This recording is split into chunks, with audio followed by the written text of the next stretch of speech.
안녕하세요. 오늘은 명제와 조건에 대해서 배워보도록 하겠습니다. 이제 새로 배울 단원이 집합이 끝나고 명제라는 단원이 새롭게 등장하는데 얼핏 보면 이 명제라는 단원이 좀 수학과 관계가 없게 느껴질 수도 있어요. 보통 우리가 수학이라고 하면 숫자를 가지고 계산을 좀 하는 편이잖아요.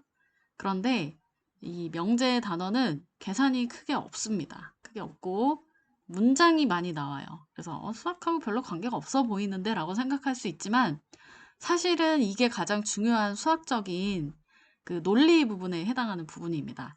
그리고 명제는 앞에서 우리가 배웠던 집합과 완전히 똑같은 단원이라고 생각하시면 됩니다. 집합에서는 주로 기호를 사용해서 나타냈던 것을 명제에서는 문장으로 사용을 한다. 이렇게 생각을 하시면 되겠습니다. 그래서 집합과 명제가 완전히 똑같다는 것을 기억을 하시기 바랍니다. 자, 그럼 한번 볼게요. 일단 명제라는 것은 참인지 거짓인지 분명하게 판단할 수 있는 문장이나 식이라고 되어 있죠. 근데 우리 집합에서는 뭐가 집합이었죠? 무엇이 원소인지 아닌지 기준을 명확하게 할 수 있는 것을 집합이라고 했어요. 완전 똑같죠, 이게. 그래서 문장이나 식을 명제라고 합니다. 자, 그럼 한번 같이 볼게요. 이는 사의 약수이다. 이게 참이다 라고 말할 수 있으니까 명제고요. 0은 자연수이다. 거짓이라고 말할 수 있기 때문에 명제입니다. 그래서 명제는 반드시 앞으로 그냥 명제라고 하지 마시고 참인 명제, 거짓인 명제라고 하셔야 됩니다. 참과 거짓이 판단이 되지 않는다? 그렇다면 그건 명제가 아닙니다. 예를 들어서 뭐 감자는 맛있다. 이것은 참인지 거짓인지 판별이 바로 되지 않죠. 그러면 그냥 명제가 아니고요. 참이거나 거짓이 판단이 되면 무조건 명제입니다. 거짓이라고 해서 명제가 아니다? 그렇진 않습니다. 자, 그 다음 두 번째 조건인데요. 이 명제하고 조건도 또 명확하게 구별을 하셔야 돼요. 변수를 포함한 문장이나 식의 참, 거짓이 변수값에 따라 판별될 때 그 문장이나 식을 조건이라고 한다. 이렇게 돼 있죠. 일단 변수가 있다는 게 중요합니다. 그럼 한번 볼게요. 예를 들어서 x 더하기 1은 2다. 이런 식이 있다고 해봅시다. 이런 식이. 자, 이 식은 참이냐 거짓이냐 판별이 지금 되나요? 근데 이거 보자마자 x는 1이다. 이렇게 생각하는 사람들은 요거는 그 명제하고 좀 동떨어진 생각을 하고 있는 거예요. 여러분들은 지금 방정식을 푼 거예요. 이렇게 생각한 거는 여러분들이 방정식 해를 구한 거예요. 그러면 자, 이 문장만 보고 참이다 거짓이다 라고 말할 수 없습니다. 일단 이건 명제가 아닙니다. 명제가 아니고요. 그러면 만약에 추가 조건이 있으면 판별이 가능해요. 추가 조건. 만약에 x가 1이라면 이 식이 참이 됩니다. 그래서 참인 명제가 돼요. 근데 만약에 x가 2라면 거짓인 명제가 됩니다. 자, 이런 식으로 추가 조건이 주어졌을 때는 참인 명제인지 거짓인 명제인지 그제서야 명제로 판단이 가능하죠. 자, 이런 식으로 변수에 따라 참, 거짓은 나중에 판별이 가능하다는 거예요. 바로 판단이 안 되고 변수값에 따라서. 그리고 이렇게 특별히 참이 되게 해주는 x값 추가 조건을 우리는 해라고 부릅니다. 그러니까 이거 방정식하고도 사실 이렇게 연결이 되는 거예요. 자, 다시 한번 명제와 조건을 구별을 해봅시다. 둘 다 문장이나 식입니다. 둘 다 문장이나 식입니다. 명제는 바로 판별이 가능해요. 이게 참이다 거짓이다. 바로 판단이 가능합니다. 근데 조건은 바로 판단이 가능하지 않고 그렇다고 아예 판단이 가능한 건 하지 않은 것도 아닌 뭐 감자는 맛있다는 나중에라도 판단이 불가능해요. 그런데 요런 문장들은 이게 주어지면 나중에 판단이 가능합니다. 어쨌거나 조건은 지금은 판별이 불가능하지만 어떤 x값이 주어지면 그때는 판별이 가능하다는 겁니다. 자, 이거 두 개 무조건 구별하셔야 됩니다. 자, 그 다음에 진리집합이라는 것은 조건에서만 존재할 수 있는 거예요. 조건에서만. 자, 한번 예를 들어 볼게요. 예를 들어서 x는 x제곱 플러스 3x 플러스 2는 0이 되는 예. 이렇게 하면 안 되겠군요. 자, 이게 조건이라고 해봅시다. 이거 조건. 조건. 조건이 x제곱 플러스 3x 플러스 2는 0이라고 합니다. 자, 그러면 이 조건을 풀 때 언제 참이 되고 언제 거짓이 되는지 우리가 뭔가 알죠? 방정식을 풀면 될 거야 라는 생각이 들잖아요. 자, 지금 이 상태로는 조건이 참인지 거짓인지 알 수 없습니다. 없어요. 그런데 x가 만약에 1이라고 해봅시다. 참이 안 되죠. x가 만약에 마이너스 1이라고 해봅시다. 마이너스 1이라고 하면 참이 됩니다. 만약에 x가 0이라고 해봅시다. 참이 안 되고요. 자, 이런 식으로 참인 애를 찾는 과정, 참이 되게 해주는 애를 찾는 과정, 즉 참인 명제가 되게 해주는 찾는 과정을 방정식이라고 생각하시면 돼요. 그러면 인수분해하면 x 플러스 1, x 플러스 2는 0이 되니까 이렇게 되는 거죠. 그래서 이 조건은 현재는 참인지 거짓인지 판단할 수 없어요. 명제가 아니에요. 그런데 이럴 때는 거짓인 명제가 돼요. x가 마이너스 1일 때는 참인 명제가 돼요. 그리고 이 참이 되게 해주는 수를 찾는 과정이 바로 방정식이에요. 과정이에요. 얘는 방정식은 과정. 그리고 찾았어요. 얘도 참이 되게 해주고 얘도 참이 되게 해주죠. 이렇게 참이 되게 해주는 애들만 모아서 진리집합의 원소라고 합니다. 진리집합의 원소. 그리고 진리집합은 보통 만약에 조건이 얘가 Q였다고 하면 대문자 Q로 쓰고 마이너스 1, 2라고 원소 모양으로 써줍니다. 이렇게 집합 형태로요. 만약에 얘가 조건을 소문자 P라고 했다면 진리집합은 대문자 P라고 써주시면 됩니다. 이 어떤 관계인지 관계를 명확하게 하셔야 돼요. 다시. 자, 또 해볼게요. 수박은 과일이다. 자, 이 문장은 지금 바로 판단이 가능하죠. 바로 참인 명제라는 것을 알 수 있습니다. 그럼 이건 명제예요.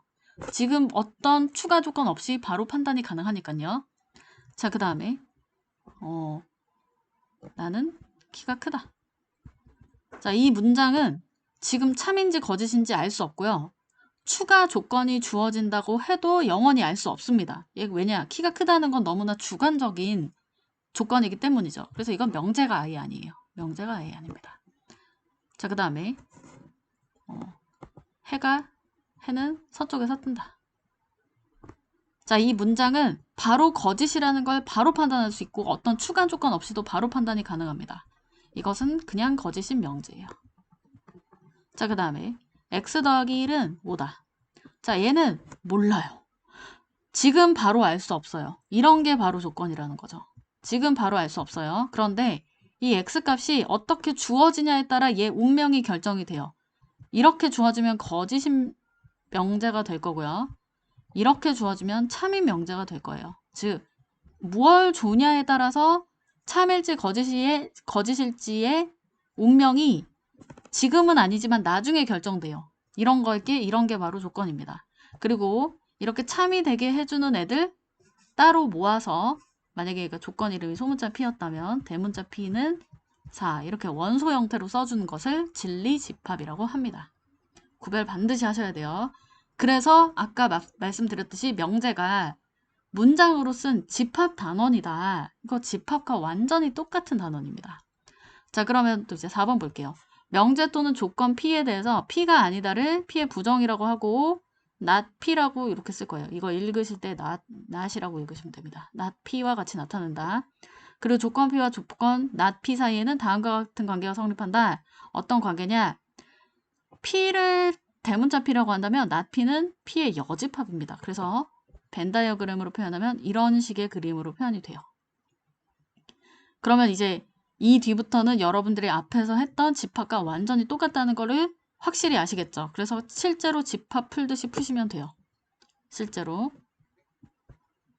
자, 그 다음에 이건 매우 중요한 건데 선생님이 앞에서 집합 단원 할 때 합집합, 교집합 할 때 조건제시법으로 나타내는 게 훨씬 중요하다고 했어요. A 합집합 B의 조건제시법은 X라는 게 원소일 때 X는 A의 원소거나 B의 원소거나 여기에 가운데 뭐가 들어가야 된다고 했었죠? 또는이 들어가야 된다고 했어요. 또는 A 교집합 B의 조건제시법은 X가 A의 원소이면서 X가 B의 원소인데 여기에 가운데 뭐라고 써야 돼요? AND라고 써야 돼요. 한국말로 쓰려면 여기는 또는이라고 써야 되고 여기는 그리고 뭐 아니면 동시에 이런 표현을 써야 된다는 거죠. 그래서 여러분들이 또는이라는 말이 나왔다. 진리집합들의 합집합이라고 이해하셔야 되고요. 그리고라는 말이 나왔다. 진리집합들의 교집합이라고 이해를 하셔야 됩니다. 바로 아셔야 돼요. 자, 그 다음에 조건 P 또는 Q의 부정이라는 거는 이것도 한번 집합으로 표현해보면 P 합집합 Q인데 이 부정이 바로 여집합 개념입니다. 그래서 전체 여집합이에요. 그럼 이거 드모르간 법칙 이용하면 P 여집합, 교집합, Q 여집합이죠. 실제로 맞는지 보세요. not P가 P 여집합과 같은 표현이라고 했죠. 그 다음에 합집합이 교집합되면서 그리고라는 표현으로 바뀌었고요. 그 다음 Q의 여집합이 not Q로 표현이 돼 있습니다. 집합과 완전히 똑같습니다. 자, 그럼 여기 한번 해보세요. 여러분들이 P 교집합 Q의 부정이니까 C 붙이시고요. 여집합. 그럼 드모르간 법칙 이용하면 이런 식으로 표현 되겠네요. 실제로 표현이 맞는지 확인해 보세요. 네. 그래서 이 명제는 절대 감으로 풀거나 이 명제 단원이 문장으로 나오기 때문에 뭔가 문장력을 요한다거나 국어적인 실력이나 또는 뭐 감으로 푼다거나 뭔가 곰곰이 생각해서 푼다거나 전혀 잘못된 생각입니다. 집합 개념을 이용해서 푸시는 겁니다. 완전히 철저하게 수학으로 끌고 가셔야 돼요. 그렇게 푸는 거를 우리가 논리학이라고 하거든요. 자, 그러면 넘겨볼게요. 필수 예제 먼저 봅시다. 다음 중 명제인 것을 찾고 명제 참거짓을 판단하시오. 여러분들 명제인 걸 찾을 뿐만 아니라 명제 자체를 참인 명제와 거짓인 명제 두 가지로만 분리하시는 걸 계속 연습하셔야 돼요. 자, 삼각형 세네각 크기 합은 180도이다. 명제 이렇게만 쓰지 마시고요. 반드시 참인 명제 이렇게 세트로 참인 명제라고 쓰세요. 자, 그 다음에 변수가 들어가 있죠. 이 변수에 따라서 명제가 될지 안 될지가 결정이 됩니다. 그래서 얘는 그냥 조건입니다. 조건. 4와 6의 최소 공배수는 12죠. 거짓인 명제. 그 다음 짝수와 홀수를 곱하면 짝수이다. 네, 참인 명제. 이 정도는 어렵지 않을 테니까 요 페이지 47페이지는 여러분들이 지금 동영상 멈춰놓고 풀고서 이제 넘어갑시다. 자, 다음 넘어갈게요. 필수 예제 2번. 명제 또는 조건의 부정을 말하시오. 부정을 말할 때 여러분들 계속 집합 개념으로 하셔야 돼요. 그런데 이게 집합으로 하면 차라리 쉬운데 문장을 바꾸라고 하면 약간 어렵게 느낄 수도 있거든요. 그래서 여기서는 자주 쓰이는 표현만 계속 나옵니다. 늘 쓰이는 표현만 몇 개 익혀두시면 그 방법대로 바꾸시면 돼요. 자, 1은 합성수도 아니고 소수도 아니다. 이렇게 돼 있죠. 그럼 이거를 좀 집합 개념으로 생각을 해볼게요. 1은 합성수라는 집합과 아니고 있잖아요. 아니고. 이거는 교집합 개념이에요. 합집합 개념이에요. 교집합 개념이에요. 교집합. 소수도 아니다. 합성수, 합성수, 소수예요. 그럼 이걸 부정을 해볼게요. 그러면 아이고 여기 1은인데 이렇게요. 1은 이걸 부정하면 어떻게 돼요? 합성수가 돼야 돼요. 합성수이다. 그리고 교집합을 부정하면 합집합이 돼야 되죠. 그럼 한국말로 표현하면 또는이에요. 이건 소수가 돼야 돼요. 그러니까 합성수가 되거나 소수이다. 네, 이런 식으로 바꿔야 돼요. 그러니까 이 문장을 절대 내가 의미대로 아 이거 국어가 안 되는데 이게 아니에요. 계속 집합 개념으로 하셔야 돼요. 자, 그 다음에 요것도 좀 자주 나오는 표현이니까 봅시다. A, B, C가 동시에 이거 동시에 다 같아야 돼요. 이거 동시에. 교집합 개념이에요. 교집합 개념. 자, 교집합 개념이니까 A와 B가 같다는 게 하나의 사실이 되고 B와 C가 같다는 게 하나의 사실이 되고 C와 A가 같다는 게 또 하나의 사실인데 이게 모두 다 교집합 개념이에요. 그런데 A랑 B랑 달라야 되고 합집합. B랑 C랑 달라야 되고 합집합. C랑 A랑 달라야 되고 합집합. 이런 식으로 되는 겁니다. 자, 그리고 처음에 이런 문장들을 바꾸라는 걸 들을 때 굉장히 막막하고 어렵게 느껴지시는 분들이 있을 거예요. 근데 아까도 말씀드렸지만 자주 나오는 표현만 계속 반복해서 나와요. 그러니까 지금 나온 이 문장이 다음에도 또 나옵니다. 그러니까 지금 익혀두세요. 어차피 또 나올 단원이야, 문장이야 생각하고 지금 외우세요. 그 안에서만 나옵니다. 한 10개 표현 이하인 것 같아요. 네. 자, 그러면은 여기 48페이지 풀고 동영상 멈춰놓고 48페이지 풀어보세요. 자, 다 푸셨어요? 네. 그럼 같이 해볼게요. 같이. 6은 이거 지금 동영상 안 풀고 보면 전혀 도움 안 됩니다. 6은 2의 배수 이거나 이거 합집합이에요? 교집합이에요? 합집합이에요. 합집합. 3의 배수이다. 그럼 부정할게요. 2의 배수가 아니고죠. 교집합이 돼야 되죠. 아니고 3의 배수도 아니다. 이렇게. 둘 다 부정해야죠. 2의 배수도 아니라고 해야 되고 3의 배수도 아니라고 해야 되죠. 자, 그 다음에 요거는 앞에 나왔던 표현하고 좀 비슷해요. 그쵸? 앞서 나왔던 표현하고 비슷합니다. 반복되는 유형이에요. 2번은 새롭게 나온 표현이에요. 새롭게 나온 표현. 근데 요거는 또 이제 이렇게 표현해 볼게요. 마이너스 3, 5. 이건 포함 안 하고 이건 포함하면서 이렇게 된 범위죠. 그럼 이거를 이 집합을 A 집합이라고 한다면 부정이라면 A 여집합을 얘기하는 거잖아요. 그래서 반대로 생각하시면 돼요. 완전히 뒤집으면 5를 포함하면서 이쪽 범위, 이거는 3을 안 포함하면서 이쪽 범위가 되겠네요. 지금 이해되세요? 동영상 멈춰놓고 이해하세요. 자, 그러면 이거 쓸 때는 요 범위와 요 범위를 적어줘야 돼요. 즉 x가 마이너스 3보다 작거나 x가 5보다 크거나 같은 경우. 이렇게 범위가 멀찌감치 떨어져 있으면 또는으로 연결하는 거라고 했었죠. 자, 그 다음에 2-2번. 이것도 좀 생소한 표현이어서 이거 뭐 어떻게 해야 되지? 했을 수 있어요. 그럼 자, 봅시다. 일단 여기서 중요한 조건이 여기 밑줄 치세요. A, B, C는 실수라고 되어 있습니다. 이 조건이 없으면 이 문제를 못 풀어요. 왜냐? 실수가 가진 특징이 제곱하면 0보다 크거나 같아져요. 참고로 허수는 제곱하면 0보다 작아지는 수예요. 이거 지금 모르진 않죠? 몰랐다 하더라도 지금 다시 기억을 되새기고. 자, 그러면 어쨌거나 실수끼리 뺐으면 얘도 실수고요. 얘도 실수, 얘도 실수일 거예요. 그럼 실수는 제곱했을 때 반드시 0보다 크거나 같아야 되는데 그럼에도 불구하고 다 더했을 때 그대로 0이라는 사실은 얘네가 아주 충실하게 각각 자기도 0이었다는 얘기죠. 즉 A와 B가 같다는 뜻이에요. 그래야지 0이 되겠죠. 그리고 B와 C도 0이어야 되고 C와 A도 0이어야 돼요. 여기서 하나라도 벗어나는 게 있다면 0이 되지 않고 0보다 약간 큰 수가 나올 거예요. 그래서 이것도 동시에 일어나야 되는 상황이라는 겁니다. 자, 그럼 이거를 부정을 해보라면 A랑 B랑 달라야 되고 합집합. B와 C가 달라야 되고 합집합. C와 A가 되고 A가 달라야 되고 합집합. 그거를 표현하는 방법이 보기 중에 이것까지는 알겠는데 또 보기를 못 찾겠어. 이럴 수 있죠. 자, 그러면 몇 번일까 한번 볼게요.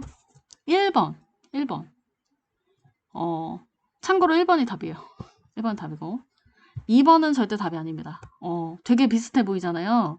근데 여기 있잖아요. 이 컴마 있잖아요. 이 컴마가 그리고와 같은 뜻입니다. 이게 그리고와 같은 뜻이에요.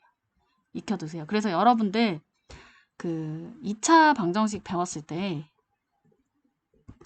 뭐 x제곱 마이너스 3x 플러스 2는 0 이거 풀 때 x 마이너스 1, x 마이너스 2는 0으로 인수분해 하고 답을 쓸 때 또는 이렇게 쓰죠. 그럼 이 또는의 개념이 합집합이에요. 합집합.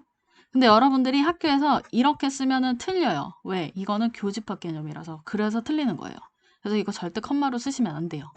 그래서 컴마는 그리고와 똑같다. 그럼 이거 전혀 완전 다른 뜻이 되죠. 이거 틀립니다. 자, 그 다음에 4번 볼게요. 4번 A, B, C는 서로 다르다?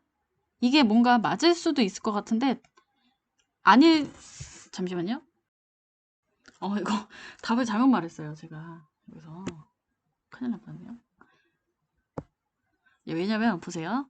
A와 B가 다르거나 B와 C가 다르거나 C와 A가 다르거나 아무튼 이 셋 중에 하나만 다르면 되는 거예요. 그러니까 예를 들어서 B와 C가 같은데 A는 혼자 달라. 뭐 예를 들어서 1, 얘는 5예요. 그러면 A와 B는 확실히 다르죠? 근데 그럼 얘가 다르기만 하면 B와 C까지 다를 필요는 없다는 거예요. 이 셋 중에 하나만 하나라도 되면 되는 거니까. 그쵸? 그래서 반드시 세 개가 전부 다 다를 필요는 없다는 겁니다. 그래서 이것도 틀렸습니다. 그래서 답은 5번입니다. A, B, C 중에 서로 다른 것이 일단 적어도 하나라도 있으면 되는 겁니다. 이렇게 얘가 되거나 얘가 되거나 얘가 되거나 아니면 둘이 되거나 다 되거나 그러면 1번은 지금 선생님이 아까 잘못 말했는데 이게 무슨 뜻이냐? 완전 반대로 말했는데 여기서는 A는 B 또는 B는 C 또는 C는 A. 요게 교집합이 아니라 합집합으로만 바뀐 거예요. 1번은 그런 뜻이에요. 3번은 그 반대고요. 이거는 수학적으로 이렇게 많이 나오진 않아요. 1번이 이 뜻입니다. 1번은 둘 중에 하나만 같다는 거예요. 아니, 둘 중에 뭔가 같다는 거예요. 이렇게 A, B만 같아도 되고 B, C만 같아도 되고 아니면 C, A가 같아도 되고 아니면 셋 다 같아도 되고 그 뜻입니다. 큰일 날 뻔했네요. 자, 그 다음에 2-3번 그 부정이 참인 명제. 그러면은 뭐 부정을 해볼게요. 먼저 부정부터 다 해봅시다. 이거 부정은 2가 루트 3보다 큰데 완전 부정해줘야 돼요. 이렇게 같을 수도 있다. 이렇게까지 부정해줘야 돼요. 그 다음에 요거는 x 더하기 2가 x 더하기 3과 다르다. 이렇게 하면 되고요. 10은 소수가 아니다. 이렇게 하면 되고 4는 2의 배수가 아니다. 이렇게 하면 되죠. 자, 그러면은 요 루트로 바꾸면 얘 루트 4라서 기억은 참인 명제가 돼요. 그 다음에 니은은 일단 명제가 아니고 조건이에요. 조건. 이런 거는 참인지 거짓인지는 x가 주어져야만 나중에 판별이 가능하죠. 전혀 지금으로는 알 수가 없습니다. 자, 그 다음에